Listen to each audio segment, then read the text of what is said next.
Ce n'est pas le radeau de la Méduse, ce bateau qu'on se le dise au fond des ports, dise au fond des ports. Il naviguait en père peinard sur la grand-mare des canards. Ils s'appelaient les copains d'abord, les copains d'abord. C'est Frictuanec, Mergiture, c'était pas de la littérature, n'en déplaise aux jeteurs de sorts, aux jeteurs de sorts. Son capitaine et ses matelots n'étaient pas les enfants sots, mais les amis franco de port, les copains d'abord. C'était pas des amis de luxe, des petits castors et pollux, des gens de Sodome et Gomorrhe, de Sodome et Gomorrhe. C'est pas des amis choisis par Montaigne et la Boétie, dont le ventre il se tapait fort, les copains d'abord. C'était pas les anges non plus, l'évangile il avait pas lu, mais il s'aimait tous voiles dehors, tous voiles dehors. Pierre, Paul et compagnie, c'est leur seule litanie, leur credo, leur confiture aux copains d'abord.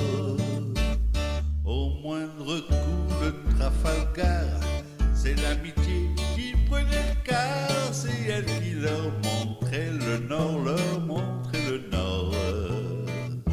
Et quand ils étaient en détresse, que leurs bras lancés des SOS, on avait dit les sémaphores, les copains d'abord.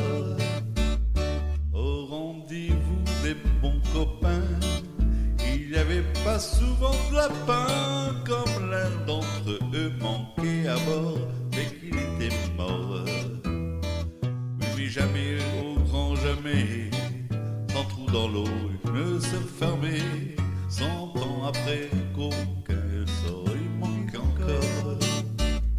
Des bateaux, j'en ai pris beaucoup, mais le seul qui ait tenu le coup, qui n'était jamais viré de bord, mais viré de bord. Naviguer en père peinard sur la grande mare des canards, ils s'appelaient les copains d'abord, les copains d'abord.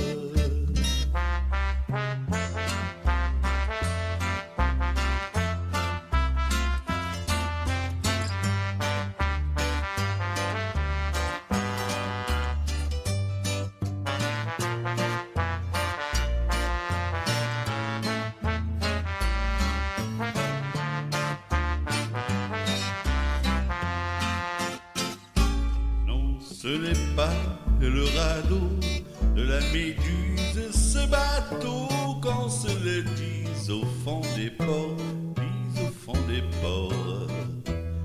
Il naviguait en père peinard sur la grande mare des canards. Il s'appelait les copains d'abord, les copains d'abord.